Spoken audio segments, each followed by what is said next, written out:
Halo teman-teman, kenalin gue Jaka dari Caterpillar Studios. Hari ini dapat kesempatan untuk ngobrol bareng Mas Winner Wijaya. Tepuk tangan dulu. Ini lagi rame nih Mas Winner. Mas Winner, apa kabar? Baik, lagi seger kok. Soalnya nggak habis vaksin, udah lama vaksin. Kamu habis vaksin kan? Bener, kok bisa tahu ya? Oh ya, kapan kemarin apa? Pagi ini. Wow, oke. Mas Winner, kalau nggak salah kemarin aku lihat story-nya Mas Winner lagi lagi ngembangin film panjang pertama kan, yang dokumenter. Bisa ceritain dikit nggak sebelum kita mulai dengan banyak pertanyaan?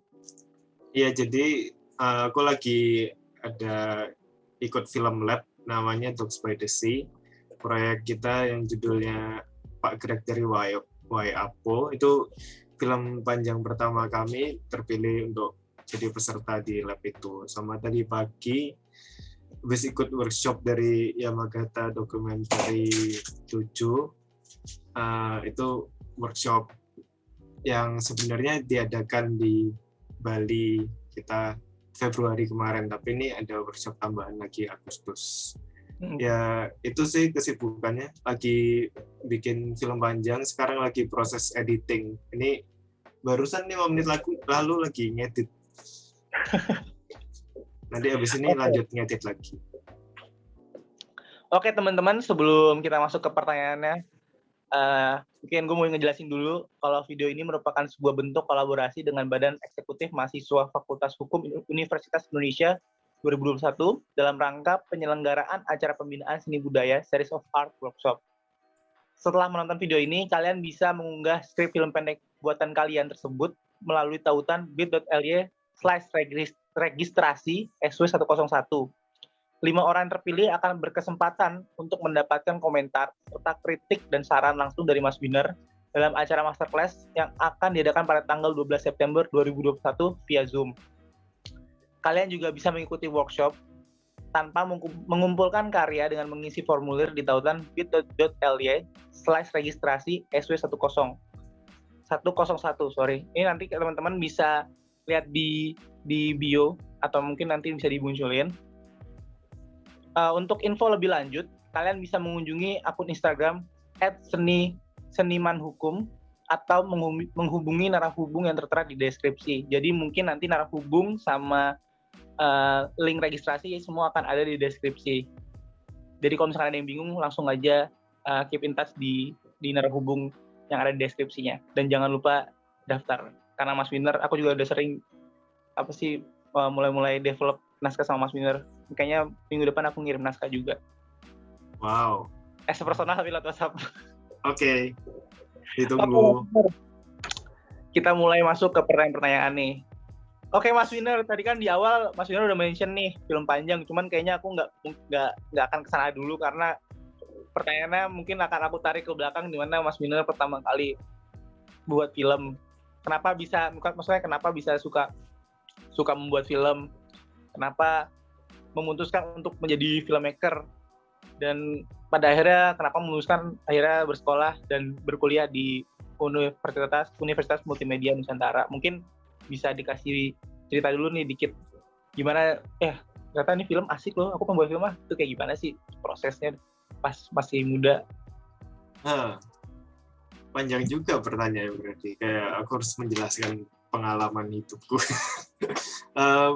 Awalnya bikin film itu waktu kelas 5 SD, ada guru sekolahku yang ngajarin aku video editing dan syuting pakai handycam. Jadi diajarin bikin film, diajarin cerita itu gimana. Terus aku senang banget kan. Jadi akhirnya kita setiap Sabtu gitu aku sama teman-temanku biasanya kumpul di rumah. Ayo kita bikin film dulu pakai handycam yang mini TV itu. Terus ambil kadang-kadang dibantu sama guru sekolahku gitu buat syuting itu pegang kameranya kayak gini caranya kayak gini. Guru sekolahku namanya Samuel Gan, dia ngajarin waktu itu Adobe Premiere 7, belum ada Pro-nya kayak Adobe Premiere 7. Itu error gitu sering. Kayak terus kan masih pakai kaset mini TV gitu, harus di rewind dulu, harus ada namanya capture namanya, mati, ribet. Pokoknya terus pas masuk komputer kadang-kadang gambarnya bisa garis-garis gitu, blur. Pokoknya agak bikin stres pas kecil kayak gini banget ya bikin film. Terus lama-lama tambah senang soalnya kita ya setiap ya itu yang nggak ceritain setiap Sabtu sama teman-teman sekolah kumpul, ayo bikin film tentang tembak-tembakan. Oke, terus pakai tembakan yang tembak mainan pelurunya yang bulat-bulat, terus dikasih efek tembak-tembak apa, terus kayak ada yang mati. Terus ada misalnya ada topeng hantu, ayo kita bikin film horor. Ya gitulah pokoknya. Terus lama-lama keterusan sampai SMP tetap masih bikin film, SMA juga tetap bikin film. Terus itu waktu SMA itu kayaknya dimasukin filmku, aku masukin ke festival di Surabaya. Terus kita pergi ke Surabaya, datang, terus saya yang menang. Terus kan seneng kan. Terus orang tua juga, kayaknya anak ini lumayan serius bikin film, ya udah nggak apa-apa lah sekolah film. Padahal awalnya nggak dibolehin soalnya dipikir kan cuma hobi aja. Terus lama-lama ini lumayan dia bikin film terus-terusan ya. Gitu. Nah gitu pokoknya cerita. Nah itu kan pengalaman bagaimana menemukan passion di film kan pada akhirnya. Aku percaya kayak setiap filmmaker tuh pasti menemukan ketika menonton film tuh gue juga mau buat nih, akhirnya mau buat film nih gara-gara nonton film ini. Nah Mas Winner ada nggak sih film yang menginspirasi Mas Winner untuk akhirnya buat film? Atau Mas Winner besar oleh film-film siapa? Jatuh cinta pertama sama film karena film siapa? Sampai akhirnya bertekad untuk buat film. Nah itu bedanya aku sama orang lain. Kayak aku soalnya dari awal jatuh cintanya pada filmmaking-nya gitu kan. Aku dari SD udah bikin film. Aku suka banget dengan proses pembuatannya, terus kumpul sama teman-teman, bersenang-senang, menurutku itu sangat menyenangkan. Tapi gobloknya aku waktu masih kecil itu jarang film, jadi referensiku nggak begitu banyak. Jadi waktu SMA gitu aku sadar kok aku bikin film terus tapi jarang nonton film ya. Terus aku ke rentalan VCD gitu, rental banyak film, tonton satu-satu. Terus ya gitu, itu salah satu usahaku biar nonton banyak film kan. Terus di situ aku juga jatuh cinta banget pada film itu kayak pas lihat film waktu itu, lihat film-film Jepang yang aneh-aneh kayak waktu itu nonton film judulnya Love Exposure. Aku suka banget kan kayak ternyata film itu bisa kayak gini ya, kayak kebuka door gitu, kayak apa ternyata film yang bagus tuh nggak cuma kayak gini, ternyata film yang kayak gini juga bagus. Film yang gambarnya jelek goyang-goyang buram itu juga bisa bagus ternyata. Film yang aktingnya aneh kayak yang dibuat-buat itu ternyata juga bisa keren, juga bisa bagus. Film yang efeknya nggak kelihatan nyata, yang kayak murahan itu juga bisa menyenangkan dan bagus gitu. Terus ya gitu-gitulah. Terus aku suka banget sama film Love Exposure itu kan. Terus ternyata aku lihat behind the scene-nya sutradaranya suka marah-marahin aktornya gitu. Terus aku jadi kayak nggak gitu. Maksudnya jadi agak kesel juga. Soalnya aku nggak suka marah-marahin aktor, itu menurutku nggak penting gitu. Nah, pertanyaan aku ada pertanyaan tambahan nih. Gimana ya? Ketika kita menilai sebuah film, kita perlu nggak sih menilai filmmaker-nya juga? Jadi ketika kita tahu sebuah film dan kita suka, tapi filmmaker-nya problematik misalkan, haruskah kita mengurungkan respect pada filmnya karena sikap filmmaker-nya? Mas Winner gimana? Kalau terus-terusan mau diabaikan mau sampai kapan menurut gue? Maksudnya kayak filmmaker ternyata abusive, ternyata sexual offender atau apa, terus kita masih dukung terus karyanya, kita masih nonton terus filmnya, terus masih bisa dapat kerjaan terus, ya mau sampai kapan kayak gitu? Meskipun filmnya bagus ya? Iya, maksudnya kayak ya udah mau sampai kapan, maksudnya Ah, udah waktunya. Masih banyak kok filmmaker lain yang benar dan karyanya bagus. Maksudnya ya buat apa dipertahankan iya. orang-orang yang iya kayak ya udah nggak usah dikasih kerjaan lagi orang-orang yang jahat sama orang lain. Nah, ngomongin personality juga nih, aku percaya kalau misalkan mungkin bisa salah juga sih kalau misalkan apa namanya personality filmmaker bisa menggambarkan film yang dia buat gitu. Jadi misalkan ada orang yang depresif ya mungkin dia lebih suka buat film depresif gitu.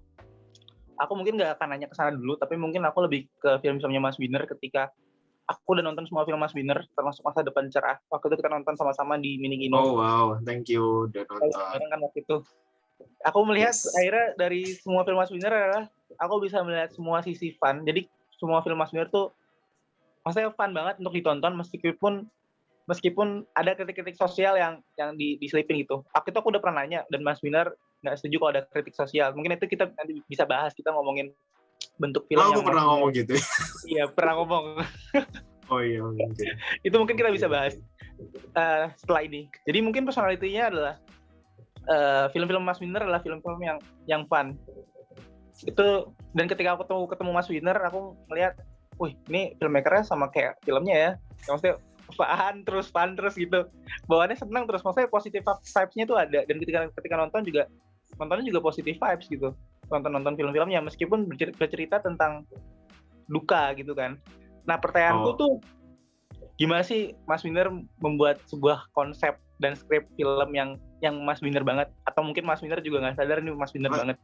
Duka. Oh iya, Masa Depan Cerah aku mati ya ceritanya. Iya benar sih. Apa ya? Nggak tahu ya. Maksudnya membuat film menurutku kalau lebih personal, lebih bagus, lebih unik, lebih jujur ya kalau bisa bikin cerita yang personal. Maksudnya aku waktu itu pernah dikasih kayak dosen scriptwritingku kasih kayak kata-kata mutiara gitulah. Apa dia bilang udah di bumi ini nggak ada yang baru lagi, semuanya sudah pernah dibikin gitu. Jadi ya udah biarin aja kamu mau nulis skrip yang nggak original banget juga apa yang penting tulis aja gitu. Terus aku kayak kok agak-agak nggak setuju dikit gitu. Maksudnya kan kayak manusia orang itu kan makhluk yang sangat kompleks, yang sangat rumit, yang sangat berbeda, yang satu sama lain itu sangat-sangat berbeda. Makanya kalau kita nulis dan tulisan kita jujur dan personal dan apa ya kita jujur dalam tulisan kita, menurutku pasti yang dihasilkan setiap orang itu beda pasti gitu maksudnya. Dan kita juga perlu berusaha untuk mencari yang original itu, nggak usah nyerah kayak semua orang udah pernah bikin ini, aku tulis aja lah gitu. Apapun yang niru-niru juga apa-apa asal jadi skripnya. Itu menurutku ya sayang gitu. Kayak kan kita setiap orang punya pengalaman juga dia yang unik. Tapi aku ngerti juga dia ngomong gitu dari mana. Soalnya kalau pekerjaannya mau jadi scriptwriter, ya kita harus nulis. Maksudnya mau sampai kapan nunggu terus sampai dapat ide cemerlang yang original, ya harus mulai dulu. Aku ngerti maksudnya dia itu gitu loh. Apa kayak udah jangan nunggu lama-lama, nulis aja dulu gitu maksudnya. Tapi mungkin aku mau nambahin gitu. Jadi jawabannya maksudnya untuk membuat, maksudnya aku percaya setiap genre, setiap bentuk film tuh pasti kan storytelling kan jadi tulang punggung kan. Maksudnya ya storytelling ya berawal dari sebuah skrip gitu. Jadi kalau gimana cara supaya skrip itu bagus, apakah salah satunya harus personal sama filmmakernya, atau yang penting hanya harus jujur gitu? Jujur sih, maksudnya kalau udah jujur pasti personal. Maksudnya jujur dengan kan paling gampang ya kita nulis dari pengalaman kita sendiri, dari sudut pandang kita, atau kalau enggak ya kita wawancara dengan orang yang punya pengalaman yang kita perlukan, nggak ngarang-ngarang bohong-bohong gitu. Misalnya kayak kita nulis tentang semut gitu misalnya, tapi kita nggak pernah lihat semut itu apa. Kita kan udah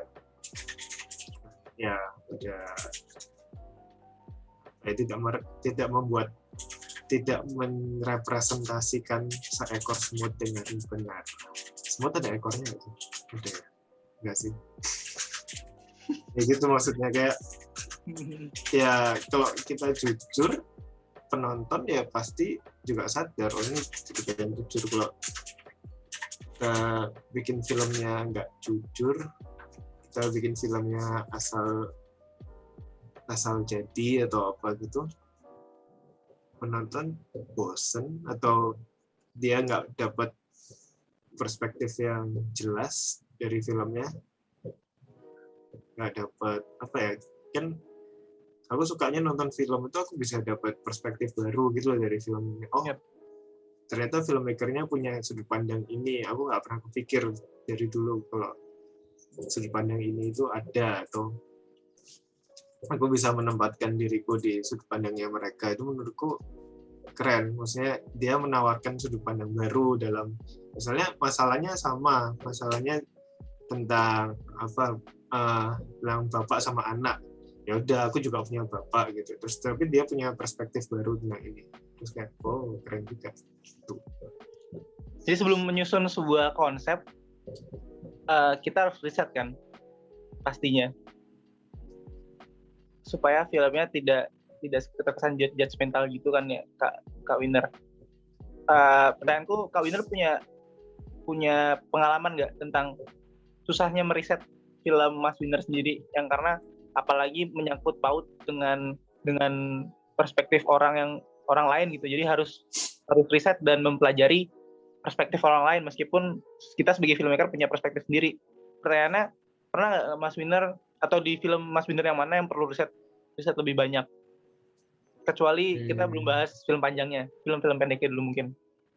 Film pendek mana yang risetnya sangat hati-hati dan untuk supaya filmnya tidak terkesan judgmental, apalagi tentang komedi kan, takutnya gitu sih mungkin. Kamu kok takut banget sama film yang judgmental? Kamu pernah bikin apa emang? Maksudnya aku jarang banget takut sama filmku. Waduh, ini nanti kesannya judgmental atau apa gitu. Kayak iya sih. Apa? Mungkin yang turut berduka cita itu kamu pernah nonton nggak? Itu kan nonton. Aku udah nonton semua filmnya. Sebenarnya dari pengalaman aslinya temanku, aku jadiin skrip hampir mentah-mentah gitu. Jadi aku datang ke pemakaman papanya dia, terus aku lihat-lihat sekeliling, kayaknya kok orang-orang ini menarik juga ya buat jadiin film, apa tingkah lakunya, ceritanya segala macam. Aku beberapa minggu kemudian aku teleponan sama dia kan, terus dia ceritain semua hal-hal yang terjadi di pemakaman itu. Nah, ternyata sudut pandang dia sama sudut pandangku lumayan mirip, kayak kita bisa melihat apa yang lucu dari apa pengalaman sedihnya dia. Maksudnya kalau dia udah bisa menertawakan pengalaman sedihnya, berarti kan dia udah itu kan melampaui kesedihannya, dia udah bisa ya menertawakan gitu. Terus akhirnya dia cerita semua kata-katanya, oh ada opo yang ngomong gini, oh ada yang tante yang ngomong gini, terus itu jadi yang di film Turut Berduka Cita omongannya hampir sama persis sama omongan asli dari pengalamannya dia gitu. Terus itu kan film tugas kuliah kan, waktu itu apa dosennya Mas Anggi. Terus Mas Anggi juga cerita, oh iya aku juga punya pengalaman kayak gitu, terus dia tambahin, terus aku tambahin pengalaman dia apa. Mas Anggi bilang, oh waktu itu ada seorang bapak itu yang nangis-nangis, padahal aku anaknya sendiri. Saya nggak nangis, malah saya yang oh iya Pak, nggak apa-apa, tenang ya. Terus aku tambahin di skripnya gitu. Jadi itu kayak dari kumpulan cerita beberapa orang juga gitu. Tapi kalau misalnya kita menemukan sebuah komedi-komedi di riset itu, perlu dikonsepin lagi nggak sih Mas? Di naskah perlu kita konsepin lagi nggak sih supaya komedinya lebih lebih lancar. Karena aku maksudnya mungkin, aku ngeliat film Turut Berduka Cita salah satunya tuh kayak misalkan kita lucu, itu lucu banget dan natural gitu. Pertanyaannya itu kan termasuk konsep yang sangat jujur dari riset. Nah itu prosesnya ada development konsep lagi nggak sih Mas untuk komedi-komedi yang ada di Turut Berduka Cita? Udah lupa itu. 4 tahun lalu apa 3 tahun lalu. 4 tahun lalu itu. Saya ingatnya aja. Aku ingat dari awal pas aku wawancara sama temenku itu aku langsung tulis skrip udah kayak udah jadi gitu aja. Terus baru pas aku bawa ke kuliah ngobrol-ngobrol sama dosen segala macam baru dirapi-rapiin kayak oh ini bagian ini terlalu panjang bisa dipotong, oh ya pas di skripnya kayak gitu, kayak ada yang ditambahin, ada jokes yang baru kepikir tambahin lagi gitu. Maksudnya kalau kamu takut komedinya itu meng-offend atau apa gitu, menurutku ya kamu perlu mikir juga ini komedinya yang jadi bahan lelucon itu siapa gitu ya. Kalau yang jadi bahan lelucon itu korban atau orang yang udah tertindas terus kamu tetap jadiin bahan lelucon ya berarti kamu penindas dong. Oke. Nah, pada akhirnya maksudnya film-film Mas Winner aku nggak tahu ya, maksudnya aku sebagai penonton kan sudut pandangku sebagai penonton menangkap bahwa Mas Winner tuh selalu menemukan hal-hal yang unik, hal-hal yang lucu, apalagi pas waktu kita ketemu terus Mas Winner ngobrol yang di Mini Kino, terus Mas Winner bilang sebenarnya aku nggak mau buat kritik sosial, aku cuma ingin menertawakan apa yang ada di depanku aja gitu. Cuman setelah aku lihat sinonim nggak sih sama aja. Ada Mas Winner tempat ngomong tuh. Nah, itu kritik sosial sama menertawakan keadaan kayak mirip, artinya mirip nggak sih? Nggak tahu sih. Gimana ya, maksudnya waktu itu apa ya? Lanjut. Waktu itu tuh kayak Mas Winner, aku ulang pertanyaannya, jadi kayak waktu itu Mas Winner bilang kalau sebenarnya aku sebenarnya nggak setuju gitu kalau misalkan ada kritik sosial gitu. Nah, kritik sosial itu definisinya apa dulu? Kita mengkritisi sebuah hal-hal yang ada di sosial sih. Itu mungkin satu hal yang simpel yang aku pelajarin. Jadi secara sudut pandangku ketika melihat itu, ini sudut pandangku sebagai penonton, aku melihat kalau Mas Winner tuh bisa secara tidak langsung mengkritisi orang-orang yang hadir ketika nyekar atau hadir ketika ada orang yang berduka cita, itu cuma ngurusin keponya. Nah, kepo itu kan suatu hal sosial yang ada di Indonesia ya, kekepoan segala macam. Nah, iya benar. Ya berarti itu kritik sosial ya, benar sih. Iya. Nah, pertanyaannya berarti apakah itu ditujukan atau datang secara tidak sengaja? Ya pasti sengaja sih, maksudnya kayak ya kan waktu aku dapat idenya yang film Turut Berduka Cita itu dari aku menghadiri melayat papanya temanku itu kan, terus aku lihat orang-orang, wah ini bagus nih kalau jadiin film, dapat nih ada ironinya pas lagi sedih, terus malah banyak yang ketawa-ketawa, terus malah banyak yang ngomongnya kurang berempati sama yang keluarga lagi sedih, malah keluarga yang berdukanya nggak dapat waktu buat berduka. Wah ini bisa nih jadi bahan film gitu, bisa jadi kalau dijadiin film penonton yang nonton nanti bisa jadi berpikir lebih, jadi bisa mungkin kalau ada yang pernah mengalami mungkin bisa relate, bisa lah ini jadi film gitu aku mikirnya. Nah, mumpung kita masih di ranah kritik sosial nih, ada salah satu film Mas Winner yang baru rilis juga 2 bulan lalu mungkin atau 2 bulan lalu di Kumparan. Dari Kampung Bayam. Itu menurutku itu bagus banget sih, apalagi aku seorang Persija kan. Pada akhirnya aku juga tidak setuju ada pembangunan itu gitu. Mungkin Bisa diceritain nggak Mas proses bertemu dengan kenapa mau ambil Kampung Bayam? Waktu itu Kumparan waktu nawarin mereka kasih 3 option gitu. Ini aku ngomong gini nggak apa-apa nggak sih? Udah lah ya, biarin ya. Ya,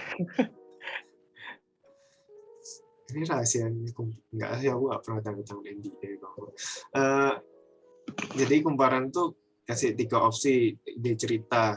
Pertama, kita bikin dokumenter tentang perbandingan orang miskin dan orang kaya gitu. Sampai gimana? Nggak mau. Terus kedua, kita bikin dokumenter tentang kehidupan prostitusi dan dibandingkan dengan perkampungan perumahan kaya atau gimana gitulah. Terus yang ketiga tentang penggusuran karena stadion ini. Terus aku nggak setuju sama yang pertama. Yang kedua, aku merasa dengan bikin film perbandingan orang miskin dan orang kaya, filmnya bisa jadi problematik banget. Kayak apa? Misalnya bayangin kalau misalnya aku datang ke kampung, aku tunjuk salah satu ibu tua miskin itu, Bu, Ibu mau saya syuting nggak? Ibu jadi perwakilan orang miskin, nanti saya mau bikin film perbandingan orang miskin dan orang kaya. Bayangin aja, itu emang aku mampu gitu ngomong kayak gitu ke orang, nggak tega gitu nggak sih apa? Terus misalnya aku datang ke rumahnya satu orang bapak-bapak pengusaha kaya, Pak, saya mau bikin film tentang perbandingan orang miskin dan orang kaya. Bapak jadi perwakilan orang kaya mau nggak? Nggak mungkin mau lah dia. Semua nggak mungkin mau. Maksudnya kayak aku kalau bikin film dokumenter ya aku bikin yang orangnya itu mau di-syuting dan visiku dan visi protagonisku sejalan. Maksudnya kayak aku mau bikin film dan dia mau film ini ditonton, dan maksudnya kita itu sama-sama senang dengan hasil akhirnya. Kalau aku bikin film yang protagonisku nggak suka hasilnya, ya itu namanya manipulatif kan. Yep. Aku nggak mau bikin kayak gitu, tuh bakal problematik sekali. Soalnya dalam film, orang yang ada dalam film itu kan orang beneran. Dan kita filmmaker itu punya kuasa untuk memportray dia gimana cara kita kan. Kalau kita manipulatif, maksudnya ya yang bener aja. Maksudnya dia setelah kamera mati, setelah film udah ditayangin, dia masih punya kehidupan. Sementara filmmakernya mungkin udah jalan ke project lainnya, udah bikin film selanjutnya, filmnya udah diputar ke festival di luar negeri atau apa.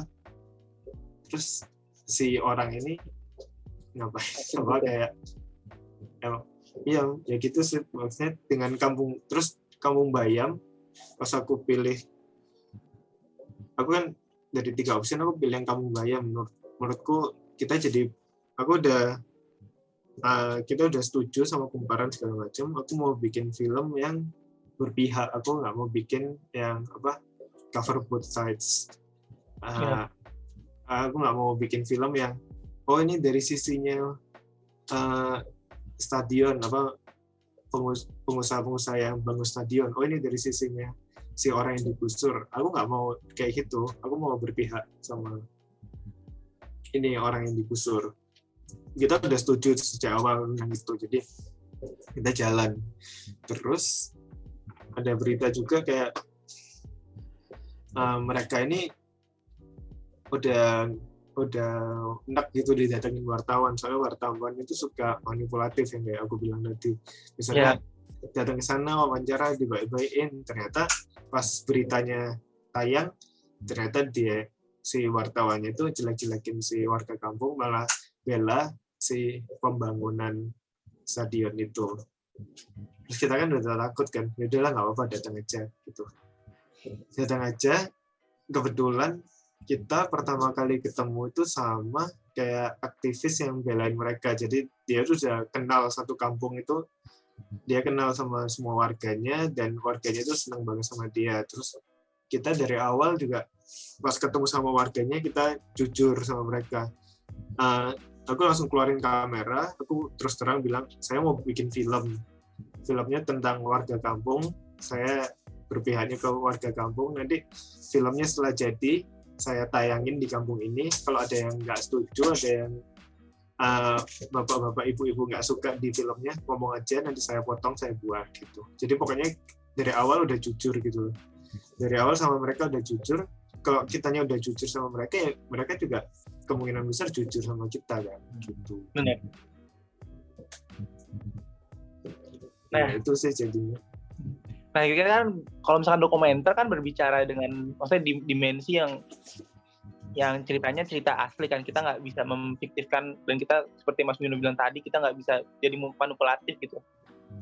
Kita nggak bisa intinya memalsukan hal-hal yang ada di sana lah untuk kebutuhan filmnya.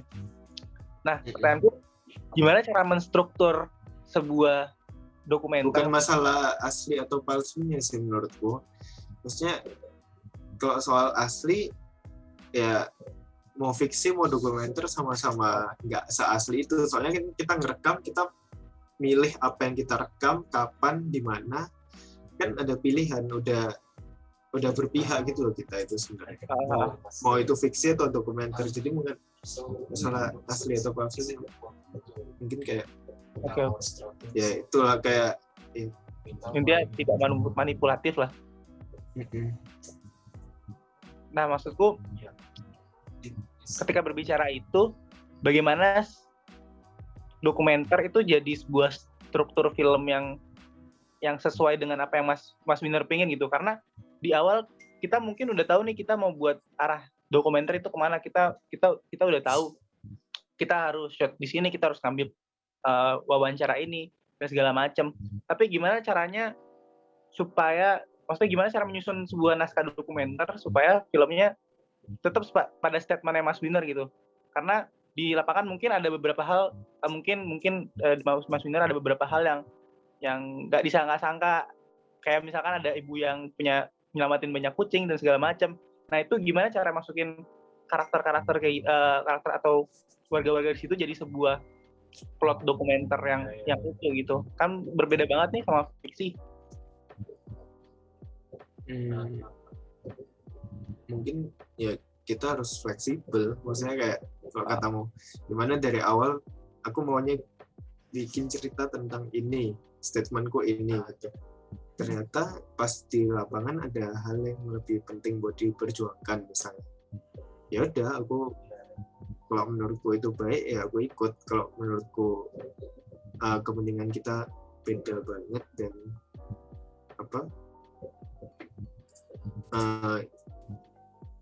ya maksudnya kita ya itu balancing gitu loh, kayak kepentingan kita sama kepentingan mereka menurutku mesti sejalan satu sisi. Walaupun ada gesekan-gesekan kecil ya nggak apa-apa, yang penting kita jujur gitu.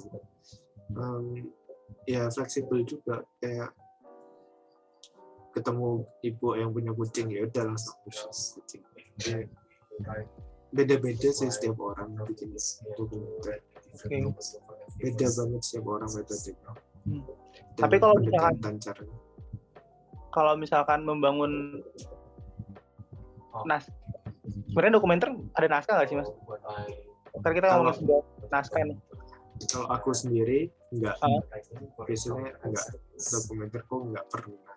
Tapi ada orang bikin dokumenter pakai naskah. Ada yang dokumenter pakai naskah, kayak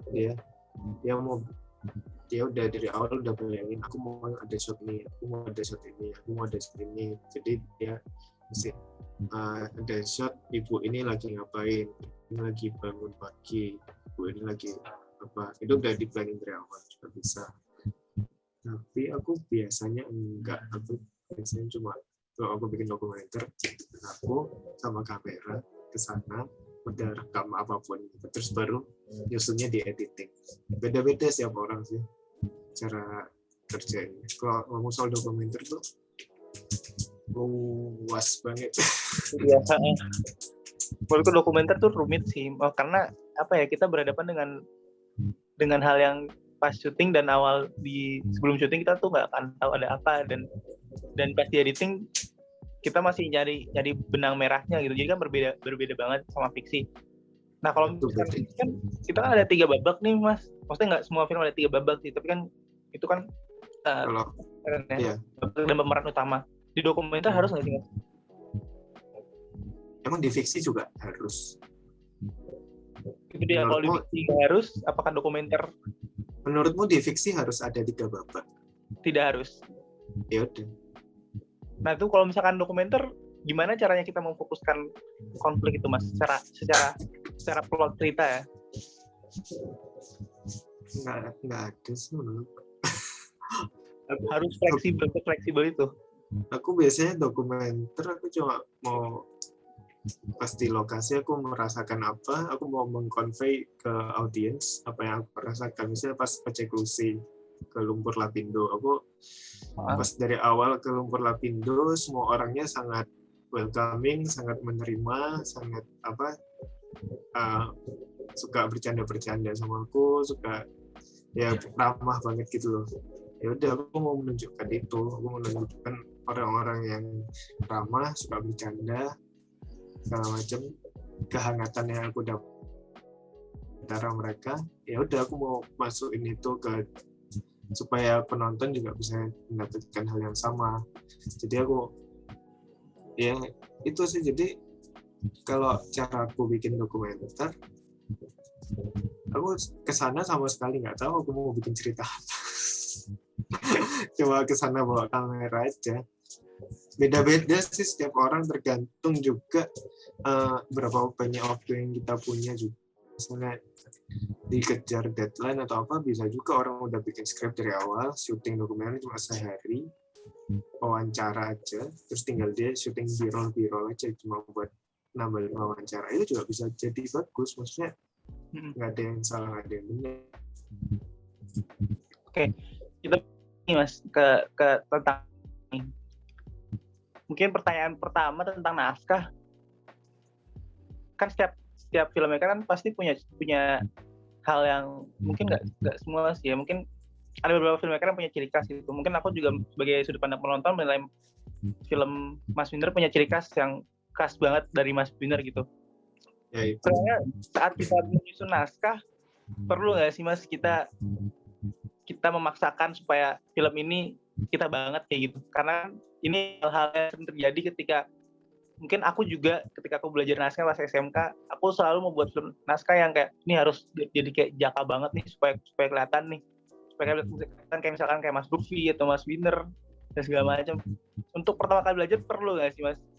Aku itu justru mau bikin film yang beda banget dari film-filmku sebelumnya, tapi ujung-ujungnya jadinya ya itu, aku lihat ada cast-nya, padahal aku lagi berusaha bikin film yang beda banget gitu. Gak tahu ya, mungkin secara nggak sadar itu terjadinya. Kalau aku sendiri, aku nggak sadar kalau ada cast-nya. Cuma orang-orang yang nonton aja, ini ada cast-nya, ini Mas Winner banget. Oh iya. Padahal bahkan aku mau menjauh dari itu malah. Aku mau bikin yang film yang sama sekali beda banget gitu. Terus orang-orang bilang, ini Winner banget. No, gagal dong. Menurut Mas Winner kayak gitu kan orang udah bilang nih, ini Mas Winner banget nih segala macam. Menurut Mas Winner itu mereka menemukan itu di mana? Nggak tahu. Menurutmu gimana? Yang ngomong Mas Winner banget itu yang kamu? Kalau menurutku di setiap, ini masuk ke pertanyaan berikutnya sih. Setiap selalu ada punchline komedi itu dulu, maksudnya komedi dan fun gitu. Itu kan apakah itu secara tidak sadar atau emang terkonsep di naskah? Iya, pasti ada di naskah sih. Kadang-kadang kalau jokes nggak jelas gitu ada di naskah. Mungkin apa ya, karena iya ada di naskah kok itu. Tapi menurutku nggak perlu buat orang cari ciri khasku apa, itu nggak perlu. Pasti bakal muncul sendiri gitu loh. Kayak bikin film yang jujur, yang kita memang mau bikin. Kalau ada ciri khasnya itu seringkali ya penonton yang menentukan. Gitu aja sih, nggak usah dibingungin.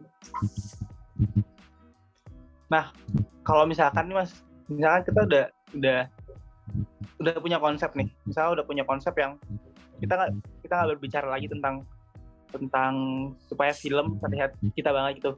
Kita udah jujur banget sama ceritanya, kita buat naskah dengan jujur. Gimana sih Mas cara merealisasikan naskah itu supaya tepat sesuai dengan statement dan tepat sesuai ekspektasi?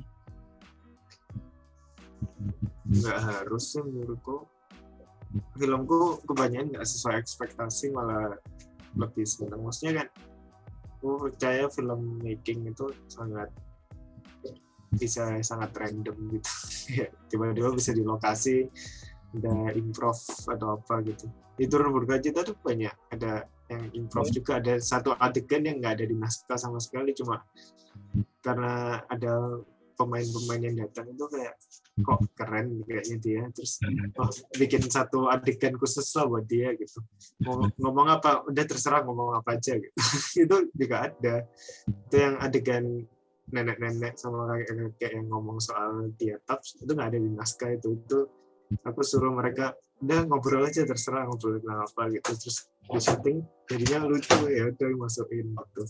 Maksudnya ya kita sebagai sutradara, kita masih harus tahu statement kita itu apa, kita mau bikin film apa. Jadi walaupun improv, kita juga bisa tahu ini bisa nggak improv kayak gini. Jadi maksudnya kita udah tahu kan kita mau bikin film apa. Kalau sutradaranya sendiri nggak tahu mau bikin film apa, ya nggak usah bikin film. Kayak kita sendiri udah tahu kan bikin film apa.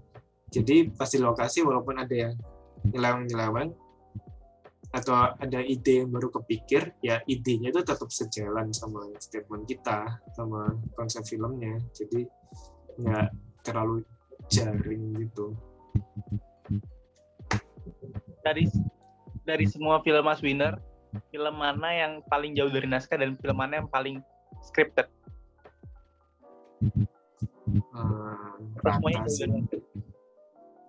Rata sih, ada momen yang ada beberapa hal yang dapat waktu di set itu pasti pakai udahlah jadiin gini aja gitu. Soalnya di set misalnya ternyata mejanya beda atau apa, sama aja sih, nggak inget banget.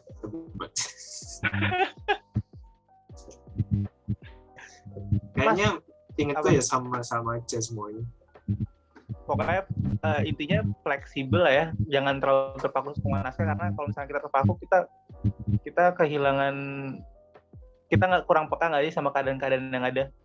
Kalau kita sebagai sutradara atau sebagai penulis naskah dan sekaligus sutradara udah tahu maunya apa, naskah kita ini bercerita tentang apa, udah ya kita bisa fleksibel, soalnya kita udah nggak takut lagi kan. Kalau orang nggak fleksibel, kaku banget kan, atau misalnya takut ceritanya lawan dari naskah, ya berarti kan mungkin dia belum tahu banget ini ceritanya mau ngomong tentang apa kan. Tapi kalau dia udah tahu banget dan cerita ngomongin ini, dia bisa fleksibel, maksudnya kayak ini masih masuk kok sama naskahnya, udah nggak apa, jalan aja. Kayak misalnya ada masalah di pas syuting, tapi bisa dilakukan, ini bisa jalan kok ceritanya apa. Atau kalau ternyata semuanya itu bisa lancar, bisa sesuai dengan naskah semua, ya bagus dong kalau gitu. Itu kan ya nggak harus kalau harus ikut naskah banget, nggak harus nyeleweng banget, nggak harus improv. Itu kalau konteksnya kita nulis dan kita nyutradarain ya. Nah, maksudnya pernah membuat film yang ditulis sama orang lain? Enggak, tapi aku pernah bikin naskah yang disutradarain orang lain. Nah, itu aku jujur aku belum pernah kayak gitu.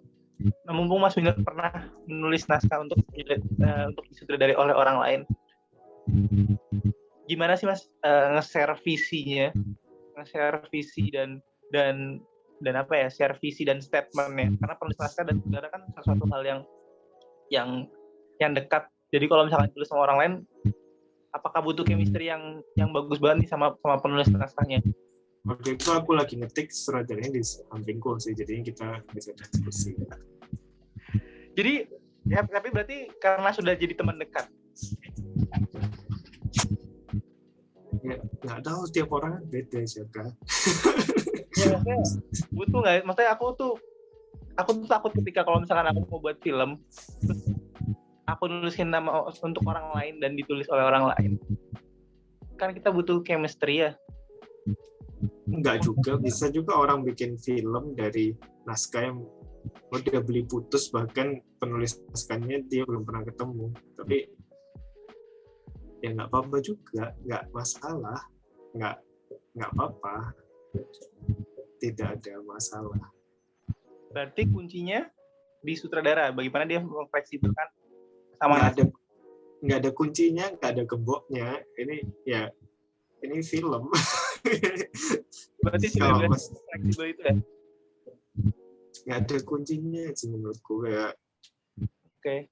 Ya kita kerja dengan jujur, dengan kalau menurut kita naskah ini bercerita tentang ini, statementnya ini, ya udah, ya nggak apa-apa. Maksudnya nggak apa-apa. Maksudnya kalau ternyata sudut pandang kita sama sudut pandang penulis naskahnya beda, terus kita sebagai sutradara mau otak-atik dikit naskahnya, ya nggak apa-apa. Tergantung perjanjian yang misalnya dibeli putus, ya udah nggak apa-apa, hak kita sebagai sutradara, dan bukan haknya penulis lagi untuk ngeracoki sutradaranya kalau misalnya kayak gitu. Beda sih, macam-macam ya orang bikin film, nggak cuma orang bikin film kan nggak cuma satu cara kan, banyak cara. Setuju. Berarti apa namanya, kita kembali lagi ke aku baru keinget satu pertanyaan film Mas Winner yang boneka, aku lupa, boneka Beruang kecil. beruang kecil, aku lupa judulnya. Itu yang jadi beruang. Kayak jadi beruang. Aku ingat waktu itu Mas Winner, ini ngomongin tentang naskah juga ya, tentang fleksibel naskah. Waktu itu kita ngobrol-ngobrol di Minikino, Mas Winner cerita kenapa mau buat film itu karena melihat satu tempat di satu tempat taman bermain, akhirnya kepikiran film itu. Itu kan bener-bener mendadak banget tuh. Proses pas Winner nulis filmnya itu berapa lama ketika menemukan ide filmnya?